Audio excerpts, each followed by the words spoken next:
మరి కపెర్నహూము అనే ఊరిలో ఒక శతాధిపతి అని ఒక మరి అధికారి ఉన్నాడనమాట. ఎవరు? శతాధిపతి అంటే ఎంతమందికి అధికారి చూసారా? చూపిస్తాను. శతాధిపతి అంటే 100 మందికి అధికారి అన్నమాట. 100 మంది పని వాళ్ళు ఉన్న అధికారి ఎట్లా ఉంటాడు చెప్పండి? అతనికి ఒక మంచి ఇల్లు ఉంటుందా? ఒక మంచి ఇల్లు ఉంటుంది, అన్ని ఫర్నిచర్ ఉంటుంది, అన్నీ ఉంటాయి కదా. చాలా పెద్ద ఇల్లు, బాగా డబ్బు, మంచి వస్త్రాలు ఇవన్నీ ఉంటాయి కదా. ఒకళ్ళిద్దరు పని వాళ్ళు ఉంటేనే మనకి చాలా గర్వంగా ఉంటాం కదా. ఉంటామా లేదా? కొంతమంది ఉంటారులే, కొంతమంది ఉండరు. అయితే ఆ శతాధిపతి చేతి కింద 100 మంది సైనికులు ఉన్నారు. ఆ 100 మందిలో ఒక వ్యక్తి తనకిష్టమైన, బైబిల్లో రాసింది, మరి తనకిష్టమైన దాసునికంట, తన ప్రియమైన దాసునికి అనారోగ్యంగా ఉందంట. ఎవరు? ఆ 99 మంది కూడా ఇష్టపడి ఉంటారు, కానీ ఆ ఒక్క వ్యక్తి గురించే దేవుడు పరిశుద్ధ గ్రంథంలో రాయించి పెట్టాడు. అతను ఎంత ధన్యుడో కదా. మరి నీ నా పేరు జీవగ్రంథంలో ఉండాలా? మనం ఏం చేయాలి? అప్పుడు చెప్పే స్టోరీస్ చక్కగా వినాలా? ఏంది? యేసు ప్రభువుని మన హృదయంలో చేర్చుకోవాలా. అయితే చూడండి, ఇక్కడ ఇతను శతాధిపతి కనిపిస్తున్నాడా? మీకు కనిపిస్తున్నాడా? అక్కడ ఒక వ్యక్తి మంచం మీద పడుకొని ఉన్నాడు కదా. ఎలా ఉన్నాడు? సంతోషంగా ఉన్నాడా? శతాధిపతి సంతోషంగా ఉన్నాడా? ఏమైంది? అతనికి ఒక రోగం, అంటే ఒక చోట పక్షవాయువు అని రాసింది, కానీ మత్తయి సువార్తలో అతనికి ఒక మరణకరమైన రోగం ఉందన్నమాట. అతను చాలా సీరియస్ కండిషన్లో ఉన్నాడు. ఉంటే మరి శతాధిపతి గారు ఏం చేశారంటే యేసు ప్రభు గురించి విన్నారు. మన యేసు ప్రభు ఎవరు? యేసుక్రీస్తు ప్రభు వారు అద్భుతకరుడు, గొప్ప దేవుడు, ఆశ్చర్య కార్యాలు చేసే దేవుడా? అవునా కదా? గొప్ప దేవుడు. అలాంటి దేవుడు గురించి వింటూ ఉన్నాడు. యేసయ్య వస్తుంటే ఎంతమంది? ఒకళ్ళిద్దరు ఉంటారా? వెనక శిష్యులు మట్టుకే ఉంటారా? లేదు, జన సమూహము. ఎక్కడికి వెళ్ళినా యేసు ప్రభునంట జనమంట గుంపులుగా ఉంటారంట. ఇక్కడ మనం కొంచెం మందే ఉన్నాం, ఒక 200 మంది 300 ఉంటామేమో లోపు, అంతేనా? కానీ యేసయ్య వస్తున్నాడని తెలిస్తేనంట ఆ ఊర్లో ఉన్న రోగాలు కలిగిన వాళ్ళు ఏంది, మరి ఆయన చేసే అద్భుతాలు చూసేవాళ్ళు ఆయన్ని చూద్దామని వచ్చేవారంట ఎంతోమంది. కొంతమంది ఆయన్ని విమర్శించేవారు కూడా ఉంటారంట. అలా జనసమూహము యేసుక్రీస్తు ప్రభువారు వస్తున్నారు అంటే చాలు ఎప్పుడు ఆయన చుట్టూ జనం ఉంటారంట. అలా యేసయ్య గురించి, ఆయన పక్షవాయు గల వారిని బాగు చేస్తున్నాడా లేదా? కుంటివారికి, గుడ్డివారికి, మూగవారికి, చాంద్ర రోగం గలవారికి అనేకులను ఆయన యేసయ్య ఏం చేస్తున్నాడు? బాగు చేస్తున్నాడు. వారికి శరీర స్వస్థతను ఇస్తున్నాడు. బైబిల్ చెత్త పట్టుకో. ఏం చేస్తున్నాడు? అద్భుతాలు చేస్తున్నాడు కదా. వాళ్ళకి స్వస్థత, శరీర స్వస్థత వస్తుంది, ఆత్మీయంగా కూడా స్వస్థపరుస్తున్నాడు. అలానే ఆ శతాధిపతి గారంట యేసు ప్రభు గారి గురించి విన్నారంట. వినినప్పుడు చూడండి, తన దాసుని దగ్గరికి వెళ్ళి, ఇతనంటే చాలా ఇష్టం అంట.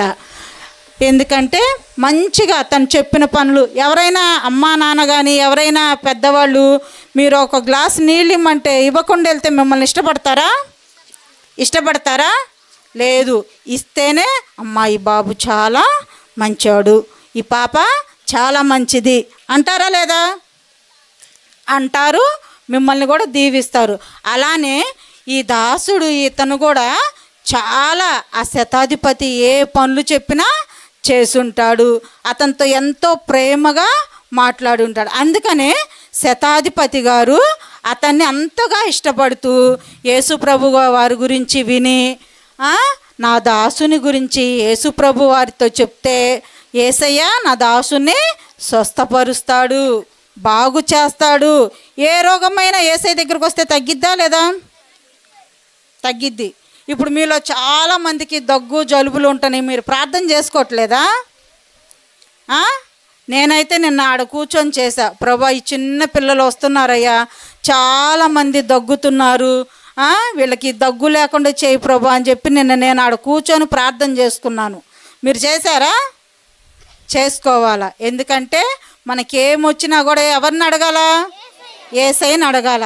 అయితే ఆ శతాధిపతి గారు విని ఎవరిని పంపించారంటే వాళ్ళ దగ్గరికి యూదా వారిలో 2 పెద్దల్ని పిలిపించి, నా దాసుడికి అనారోగ్య పరిస్థితిలో ఉన్నాడు, చాలా బలహీనంగా ఉన్నాడు, ఇప్పుడా కొంచెం సేపా, ఇంకా కొంచెం సేపు అయితే ఏమవుతాడో అనే పరిస్థితిలో ఉన్నాడు కాబట్టి మీరిద్దరూ యేసయ్య కపెర్నహూముకు వచ్చాడు. ఇదిగో నాన్న మ్యాప్ కనిపిస్తుందా? ఇదిగో ఇక్కడ మైక్ వస్తుందా? కపెర్నహూము అనే ఊరికి వస్తున్నాడు యేసయ్య. కాబట్టి మీరు వెళ్ళి యేసు ప్రభుతో ఏమంటారంటే, శతాధిపతి అయిన ఒక దాసుడు ఉన్నాడు, ఒక అధికారి. మాయ్ చేతులు కట్టండి అందరూ.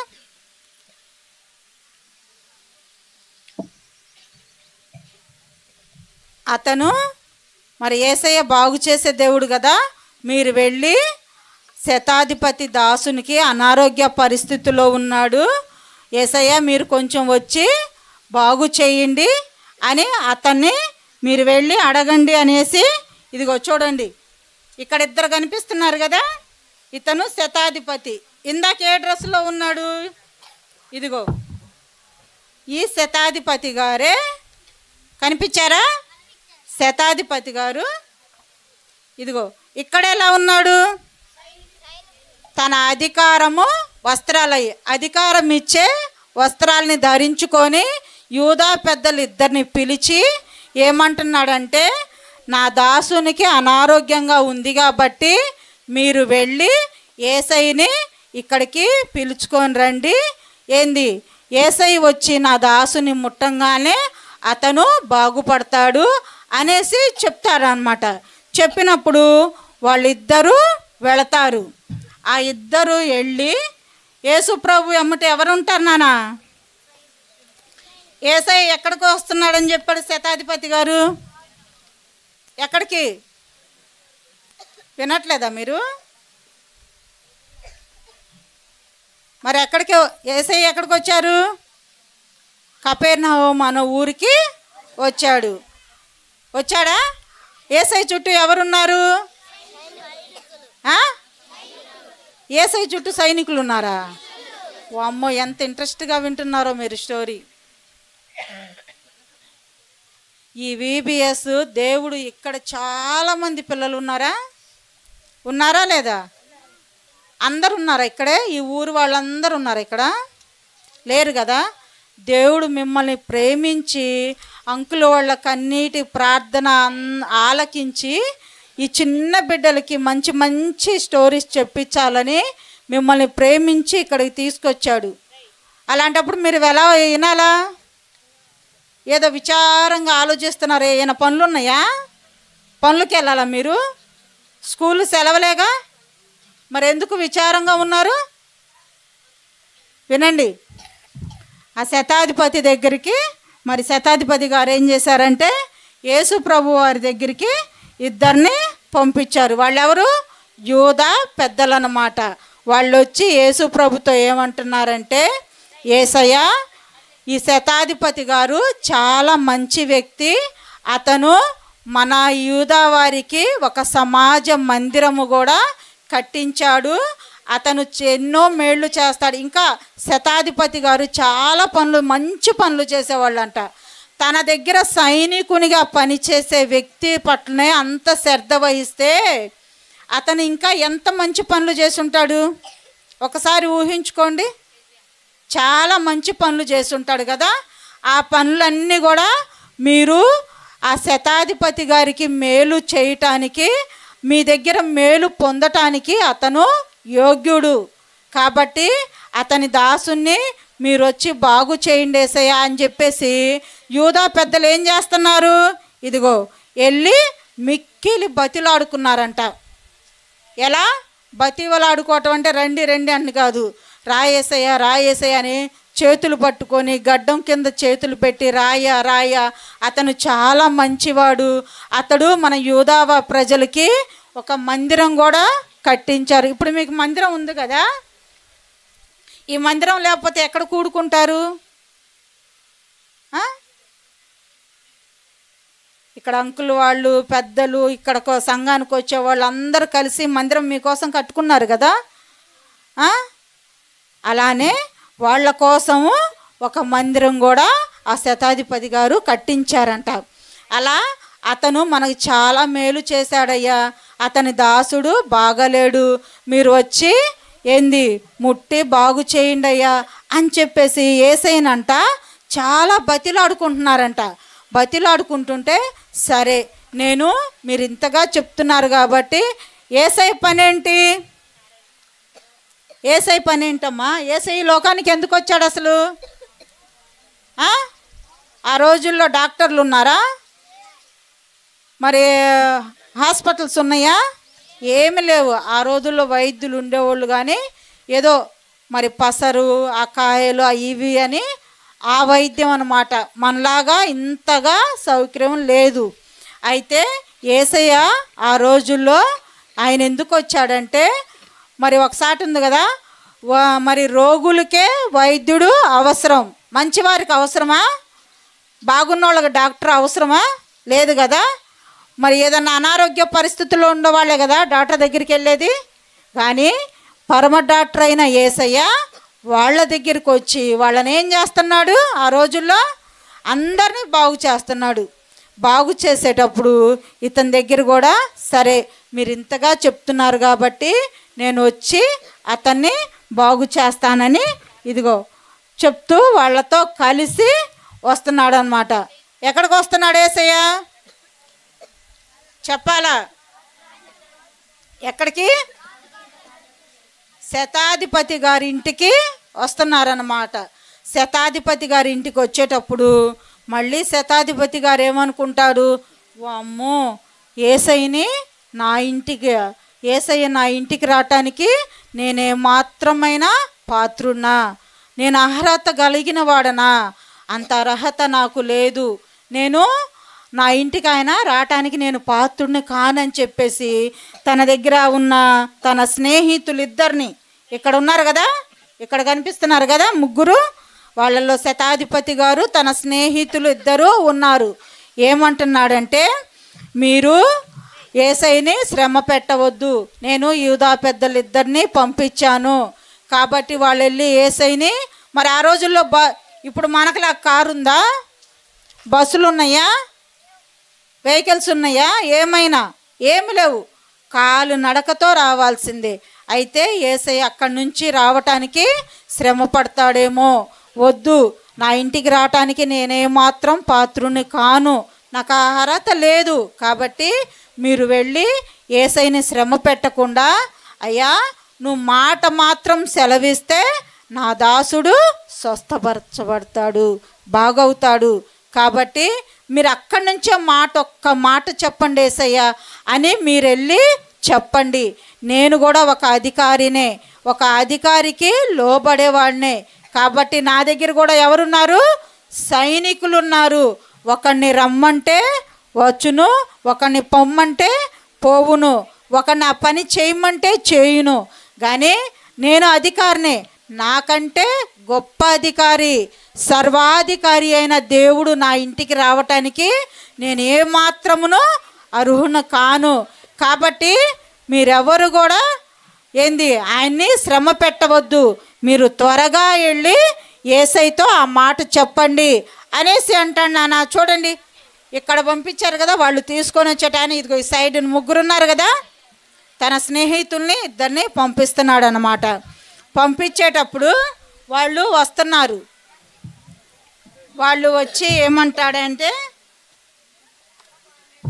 వాళ్ళు వచ్చి యేసయ్యా నువ్వు అంత శ్రమ పుచ్చుకోవద్దు, అంటే అంత శ్రమ పడొద్దయ్యా, నువ్వు కాలినడకన నడిచి అక్కడికి రావద్దు, మా అధికారి ఇలా చెప్పాడు, ఎందుకంటే ఆయన కూడా ఒక అధికారే కాబట్టి మిమ్మల్ని శ్రమ పెట్టొద్దు అన్నాడు. మీరు సర్వాధికారి అయిన దేవుడు కదా ప్రభువా, కాబట్టి మీరంత శ్రమ పుచ్చుకోనవద్దని. ఇదిగో ఇందాక ఎవరు వెళ్ళారు? యూదా పెద్దలు ఇద్దరిని పంపించాడు కదా. ఇప్పుడు ఎవరిని పంపించాడు? తన స్నేహితులైన వారిని ఇద్దరిని పంపించాడనమాట. వాళ్ళిద్దరు వచ్చి ఆ శతాధిపతి గురించి చెప్తుంటే అసలు యేసయ్యకి ఎంత ఆశ్చర్యం వేసిందో తెలుసా? చూడండి, ఇంత ఆశ్చర్యంగా చూస్తున్నాడంట. ఎందుకంటే శతాధిపతి గారు చేసిన మంచి పనులు. వచ్చిన నలుగురైనా శతాధిపతి గారి గురించి ఏమైనా చెడ్డ మాటలు చెప్పారా? ఏమని చెప్పారు యూదా పెద్దలు? అతను చాలా మంచివాడు, మన ప్రజలకి మందిరం కట్టించాడు, చాలా మంచి పనులు చేశాడు అనేసి అన్నారు కదా. బతిలాడుకొని తీసుకొస్తున్నారు. కానీ వాళ్ళ స్నేహితులను పంపించాడు కదా, అతను నా ఇంటికి రావటానికి కూడా నేను పాత్రుని కాను అంటే చూడండి, 100 మంది పనివారు కలిగి సైనికులు కలిగి ఉన్న అంత గొప్ప అధికారి యేసయ్యని తన ఇంటికి రావటానికి, మరి యేసయ్యని శ్రమ పెట్టకూడదని చెప్పి మరలా తన స్నేహితుల్ని పంపించాడు. అంటే చూడండి ఎంత మంచివాడు అతను కదా, మంచివాడు కదా.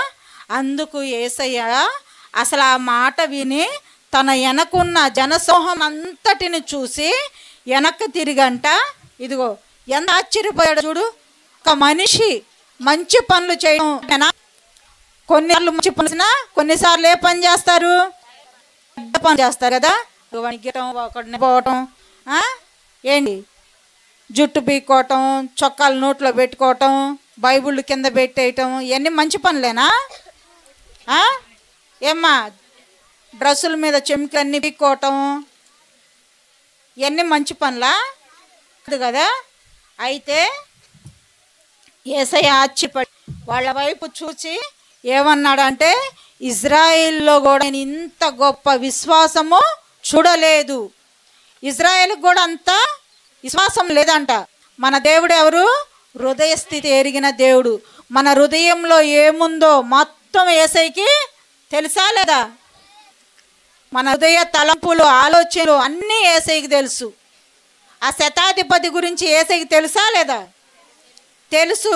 కానీ తెలుసు ప్లస్ వాళ్ళు చెప్పిన మంచి మాటలు కూడా తనకి ఎంత సంతోషం అనిపి ఇంక చేశాడు సరే అనేసి, సరే ఇదిగో చూడండి, ఇజ్రాయెల్ ప్రజలు తన చుట్టూ ఉన్న వారి గురించి, తన చుట్టూ ఉన్న వారితో చెప్తున్నాడు, ఇంత విశ్వాసం నేను ఇజ్రాయెల్ కూడా చూడలేదు అనేసి ఇంకా వెంటనే ఆ శతాధిపతి దాసుడిని, సరే మీరు వెళ్ళండి, అతను బాగవుతాడు అని చెప్పిన ఆ క్షణమేనంట తన దాసుడు ఏమయ్యాడు? స్వస్థత. ఇదిగో ఆ తన స్నేహితులు ఇద్దరు ఇంటికి వెళ్ళేలోపు ఇందాక ఇక్కడ అతను ఎలా ఉన్నాడు? ఇప్పుడు లేచాడు కదా. ఇదిగో ఇద్దరు స్నేహితులు ఇంటికి వెళ్ళే లోపలే ఆ దాసుడు ఏమయ్యాడు చూడండి, లేచాడు. యేసయ్య ఏ మాట ఆ మాట చెప్పిన ఆ క్షణమే ఇతనేమయ్యాడు? లేచి కూర్చున్నాడు. ఫస్ట్ ఎలా ఉన్న అతను? ఫస్ట్ ఎలా ఉన్నాడమ్మా? ఇదిగో ఇక్కడ చూడండి ఎలా ఉన్నాడు? రోగి అయి ఉన్నాడా లేదా? రోగి అయి ఉన్నాడు. ఇంకా క్షణాల్లో నేను చెప్పోతానే పరిస్థితులు ఉన్నాడు. అలాంటి పరిస్థితుల్లో ఉన్న వ్యక్తిని ఎవరు బాగు చేశారు? యేసయ్య. బాగు చేయటానికి యేసయ్య దగ్గరికి పంపించారుగా. ఎవరిని పంపించారు? పతి గారు తనకి తన దాసు రోగి అయి ఉన్నాడని ఎంత బాధతో చూడండి యేసయ్యని వేడుకోమని పంపించాడు. తన దాసుల్ని కూడా మరి అక్కడికి తన స్నేహితుల్ని పంపించాడు. ఆ మాట యేసయ్య ఎప్పుడైతే మాట మాత్రం సెలవిచ్చాడో తన దాసుడు ఏమయ్యాడు చూడండి, స్వస్థత పడాడు, బాగుపడ్డాడా. చూడండి శతాధిపతి గారు ఇప్పుడు దిగులుతో ఉన్నాడా? ఎంత సంతోషంగా నవ్వుతున్నాడు కదా. చూడండి ఎంత సంతోషంగా నవ్వుతున్నాడు. మరి ఈ సంతోషం మీకు వద్దా? ఈ సంతోషం అంటే ఏం చేయాలి? మనం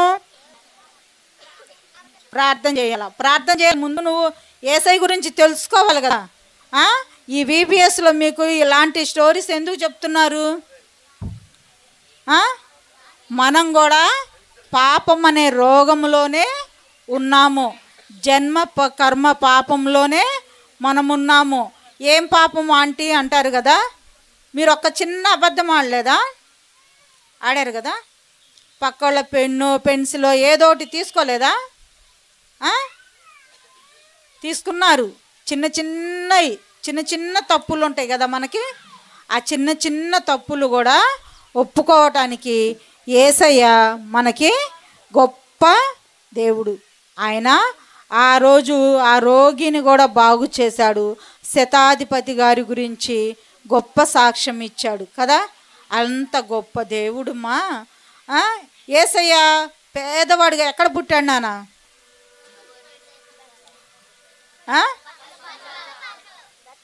బెత్లెహేములో పశువుల పాకలో. యేసయ్యకి ఏం లేవా? ఆయన నోటి మాట చేత కలుగునుగాకంటే సమస్తం యావత్ సృష్టి కూడా ఆయన నోటి మాట చేతనే కలిగింది. మాట మాత్రం సెలవిస్తే ఈ దాసుడు స్వస్థత పొందాడు. మాట మాత్రం సెలవిస్తేనే ఆయన నోటి మాట చేతనే సమస్తము కలిగినవి. తెలుసా? నోటి మాట చేతనే కలిగినవి. మనల్ని ఇంతగా ఎందుకు ప్రేమిస్తున్నాడో తెలుసా యేసయ్య? నిన్ను నన్ను మనందరినీ ప్రేమించి ఇక్కడికి VBS ఎందుకు తీసుకొచ్చాడో తెలుసా? ఆయన చేతులతో మనల్ని చేశాడు. మన నాసిక రంధ్రముల్లో జీవవాయువు నూదాడు. కాబట్టి మనము జీవాత్మలమయ్యాము. ఆ జీవాత్మ రేపు ఈ ఆత్మ నరకానికి వెళ్ళకూడదని దేవాతి దేవుడు ధవళ సింహాసనాన్ని వదిలేసి పశువుల పాకలో జన్మించి నువ్వు నేను చేసే చిన్న చిన్న పాపాలు తప్పులు అన్నిటినీ ఆయన మీద వేసుకొని ఆ కలవరి శిలువలో మనం చేసిన చేతులతో మనం ఎన్ని పాపాలు చేసాం కదా. అమ్మ చెయ్యొద్దన్న ప్రతి పని ఈ చేతితో చేస్తామా లేదా? చేస్తాం కదా. అందుకే యేసయ్య చేతిలో మేకులు కొట్టారు. మన అమ్మ వెళ్ళొద్దన్న చోటుకల్లా వెళ్తామా లేదా? అందుకే యేసయ్య కాళ్ళల్లో మేకులు కొట్టారు. మన హృదయ తలంపులతో ఎన్ని చెడ్డ తలంపులు ఆలోచించుకుంటాం మనం. వాడిని కొట్టాల ఈరోజు, వాడు అట్టన్నాడు ఇట్టన్నాడు అని ఏదో చెడ్డ తలంపులు వస్తాయా లేవా మనకి చెడ్డయి? ఆ హృదయ తలంపులన్నిటి ద్వారా యేసయ్యకి ముళ్ళ కిరీటం పెట్టారు తలకి. తెలుసా? ఇదంతా ఎవరి కోసమో తెలుసా? నీ కోసం, నా కోసం, మనందరి కోసం యేసయ్య ఆ కల్వరి శిలువలో ప్రాణం పెట్టి నిన్ను నన్ను రక్షించాలని దేవాతి దేవుడే ఈ లోకానికి వచ్చాడు. కాబట్టి మనం ఏం చేయాలి పిల్లలు? ప్రార్థన చేయాలంటే ముందు నీ పాపాలు ఒప్పుకోవాలా. నువ్వు మోకరించి యేసయ్యా నేను పాపిని, నా పాపాలన్నిటినీ క్షమించు, నీ రక్తంతో నన్ను కడుగు, నా హృదయంలోకి రా, నన్ను నీ బిడ్డగా చేసుకో అని ఒక చిన్న ప్రార్థన నువ్వు చేస్తే దేవుడు నిన్ను ఈ క్షణమే తన బిడ్డగా స్వీకరిస్తాడనమాట. అలాంటి ప్రార్థన చేద్దాం మనం. మీకన్నా మరి ఈ స్టోరీలో శతాధిపతిని బాగు చేశాడు కదా దేవుడు, అలానే శతాధిపతి దాసుని బాగు చేశాడు కదా. మనం కూడా మన హృదయ పాపాన్ని ఆయన రక్తంతో కడుక్కుంటే మనం కూడా మన హృదయం కూడా ఎట్లా ఉంటుంది? మన హృదయం యేసయ్యని ఎరుగునప్పుడు ఎలా ఉంటుందో తెలుసా? తెలియనప్పుడు నల్లగా ఉంటుంది. అదిగో ఆ పాప చున్నీలాగా ఉంటుంది అన్నమాట. అదే యేసయ్యని తెలుసుకున్న తర్వాత మన పాపాలన్నీ ఒప్పుకున్న తర్వాత ఎలా ఉంటుందో తెలుసా? తెల్లగా ఉంటుంది. వైట్ పేపర్ ఉంటుంది కదమ్మా, దాని మీద ఏదైనా ఇంకు మరక పడితే ఎట్లా ఉంటుంది? పేపర్కున్న అందమే పోయిద్ది కదా. అలానే మనలో ఉన్న చిన్న చిన్న పాపాలే మనకి ఎక్కడికి తీసుకెళ్తాయి? నరకానికి తీసుకెళ్తాయి. ఆ పాపాలన్నీ ఆ వైట్ పేపర్ మీద ఇంకు మరక పోదు కదా, కానీ మన హృదయం మీద పడే ఆ పాప మరక అనేది యేసు ప్రభు రక్తంతోనే పోతుంది. ఇంకా మరి దేని వల్ల అది సాధ్యము కాదు. కాబట్టి మనము ప్రార్థన చేసుకోవాలా. ఏం ప్రార్థన చేయాలి? మనం పాపము అనే ఒప్పుకునే ప్రార్థన మనము చేయాలి. కాబట్టి పిల్లలు, నేను చిన్న నా సాక్ష్యము కొంచెం చెప్తాను. ఇప్పుడు ఈ స్టోరీ చెప్పాను కదా, కొంచెము నాకు మేమేందంటే అన్యులము. మరి ఇక్కడ తండాలు ఇవన్నీ అంటారు కదా, తండాల్లో ఎవరు ఉంటారు? నాయకులు ఉంటారు కదా. నాయకులు అంటే ఎవరు? లంబాడి వాళ్ళు కదా. నేను వాళ్ళే, తెలుసా? మాది ఆ క్యాస్టే. మా వాళ్ళు భయంకరమైన విగ్రహారాధన చేస్తారు. ఎలా ఉంటుందో ఆ విగ్రహారాధన తెలుసా? మీరు పాత నిబంధన బైబిల్ చదివారు కదా. బలులు ఎలా అర్పిస్తారు? మేకలు, పొట్టేళ్ళు, అంతా అదేనమాట. కానీ దేవుని కృపను బట్టి ఏంటంటే, మేము పుట్టింది పెరిగింది మా అమ్మమ్మ వాళ్ళు అంతా కూడా గుంటూరే అన్నమాట. ఏ తండాలు తెలియవు. అయినను భయంకరమైన విగ్రహారాధనలో నేను ఆ కుటుంబంలో జన్మించానన్నమాట. మా తరతరాలు ఎవరికి యేసు ప్రభు గురించి తెలీదు. యేసు ప్రభు అంటే వేరే విధంగా అనుకుంటారన్నమాట. అలాంటి కుటుంబంలో పుట్టిన నన్ను దేవుడు, మరి నేను ఎప్పుడు రక్షింపబడ్డానంటే 2011 డిసెంబర్. వినాలి పిల్లలు, సైలెంట్గా ఉండండి. కొంచెం ఒక్క 10 నిమిషాలు ఎక్కువసేపు చెప్పను అన్న, పర్వాలేదు చెప్పేదా? 10 నిమిషాలు చెప్తా.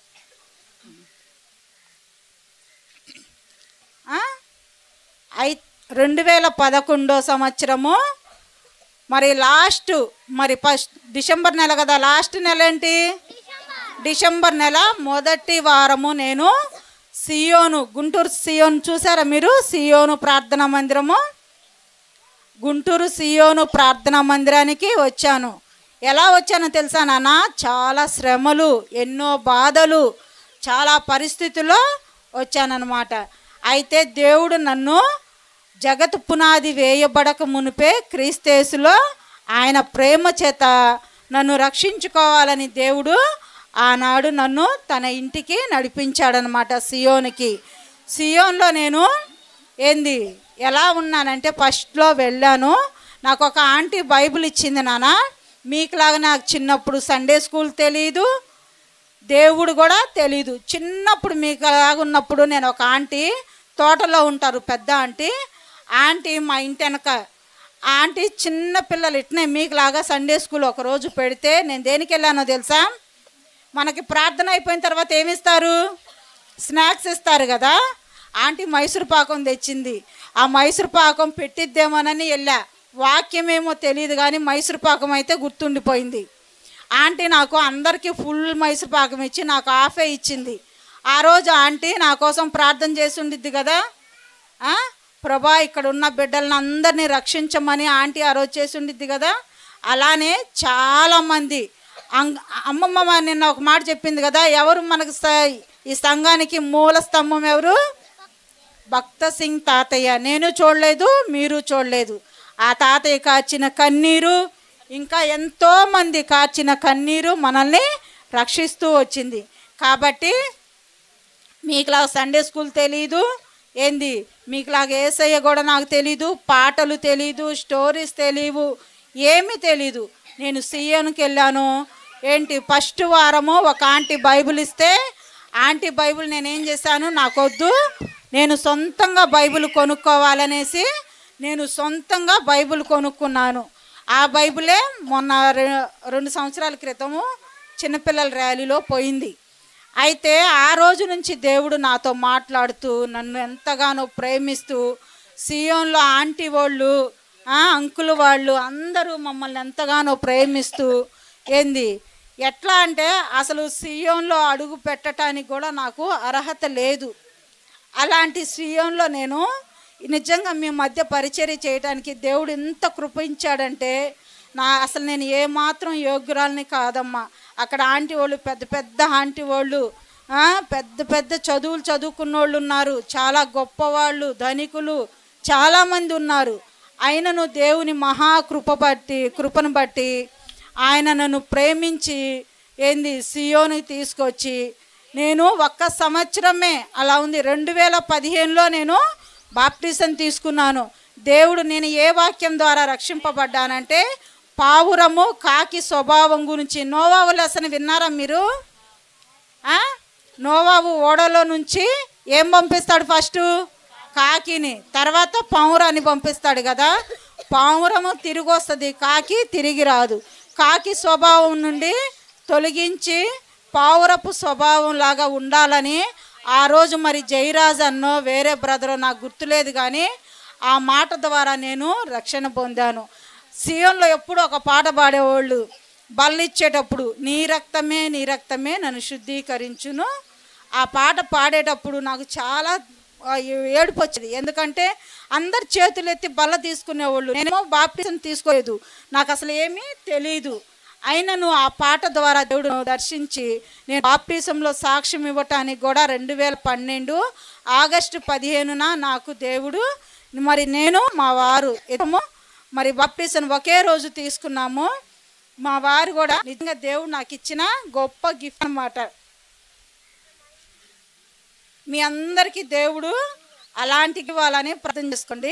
నిజంగా నా భర్త చాలా మంచివాడు. అన్న తెలుసు, కాలేబ్ అన్నకు కూడా, మరి కాలేబ్ అన్నకి ఎదుగా బ్రదర్కి కూడా తెలుసు గాబ్రియల్ అని.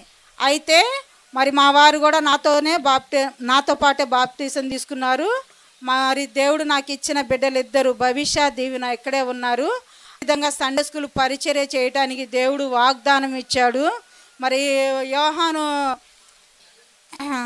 యోహాను మత్తయి సువార్తలో 3వ అధ్యాయం ద్వారా సండే స్కూల్ పరిచర్య చేయటానికి దేవుడు నాకు సహాయం చేశాడు. దాదాపు నేను 7-8 సంవత్సరాల నుంచి నేను సండే స్కూల్ పరిచర్య చేస్తున్నాను.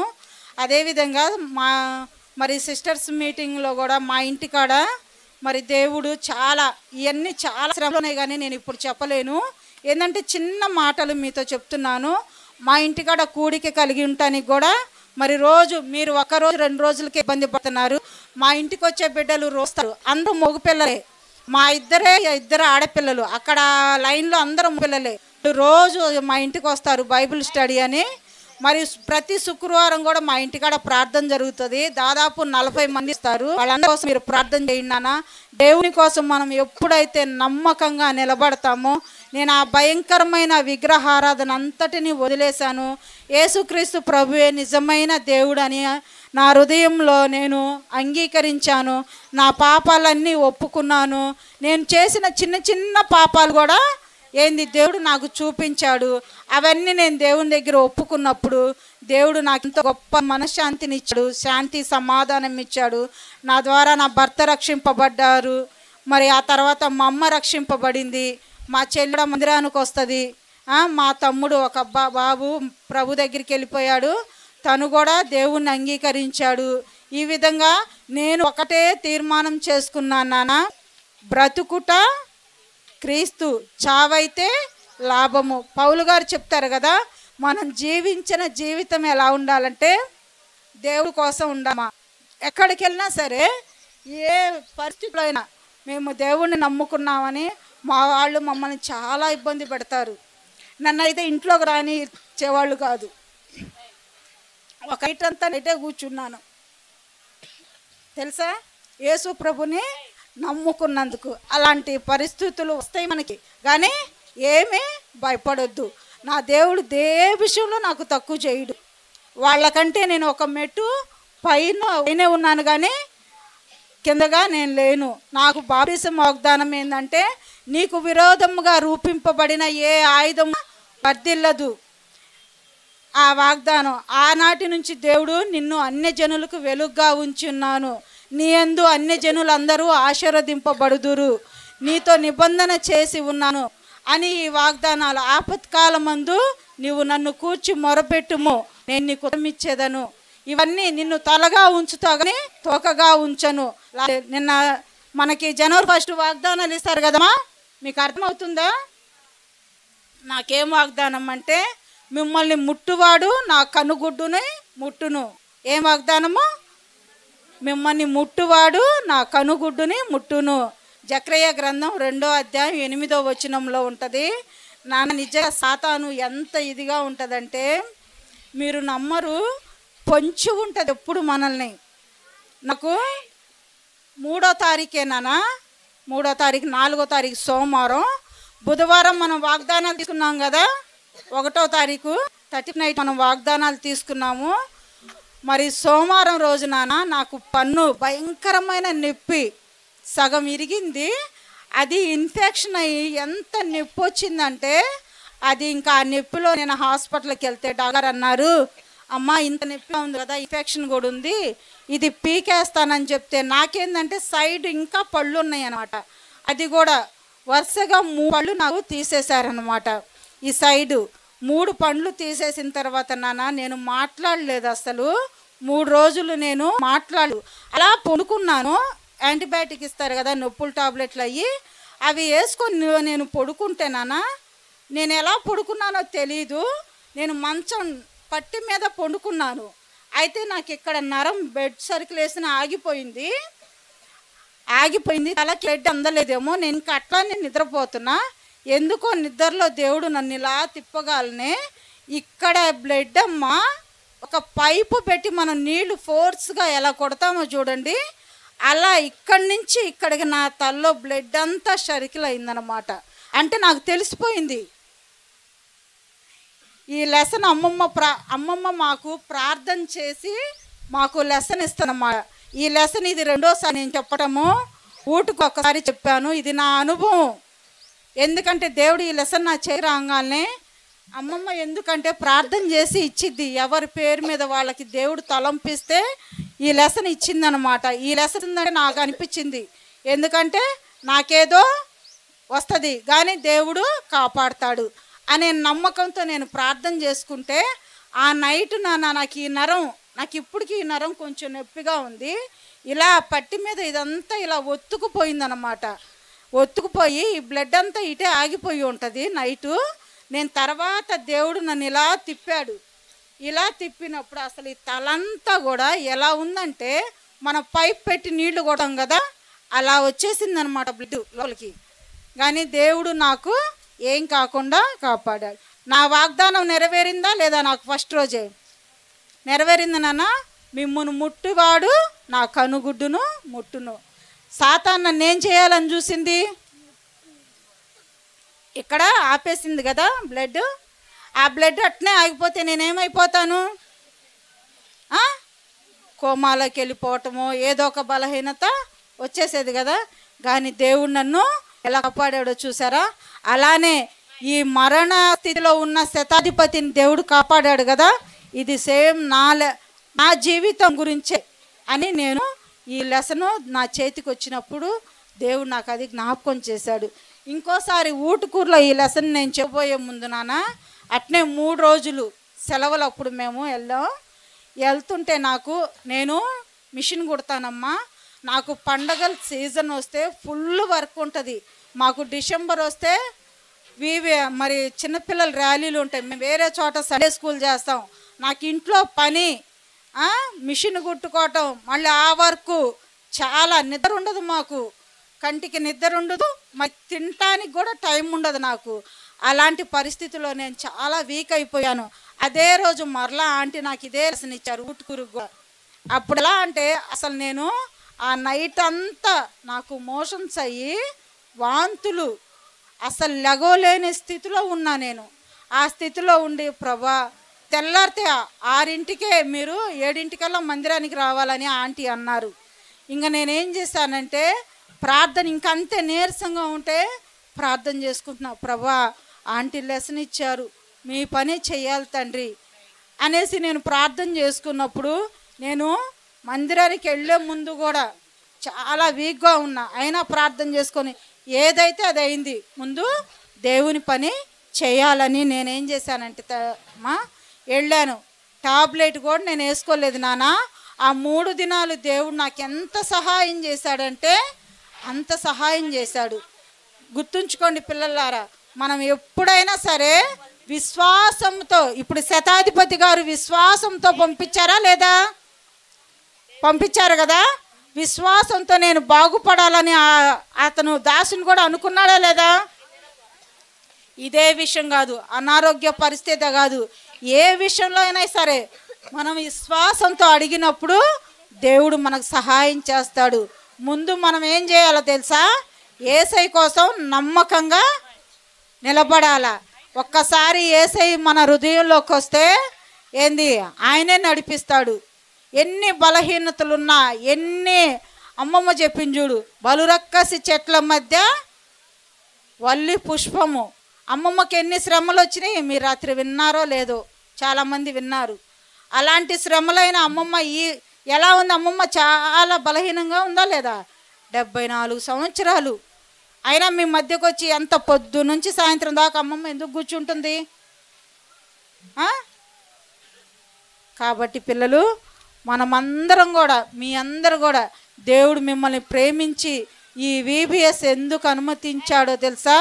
మీ అందరినీ రక్షించాలని, నరకము నుంచి విడిపించాలని దేవుడు ప్రేమించి ఈ VBSకి మనకి ఇచ్చాడు. కాబట్టి ఈ VBSకి వచ్చిన నువ్వు ఏం చేయాలి? ఇప్పుడు ప్రేయర్ చేయటం కాదు, ముందు నీ పాపాలు ఒప్పుకోవాలా. నీ హృదయంలో యేసయ్యని ఆహ్వానించాలా. ఎలా పిలుద్దామా మన హృదయంలోకి యేసయ్యని? ఒక్కసారి మోకరిచ్చండి అందరూ.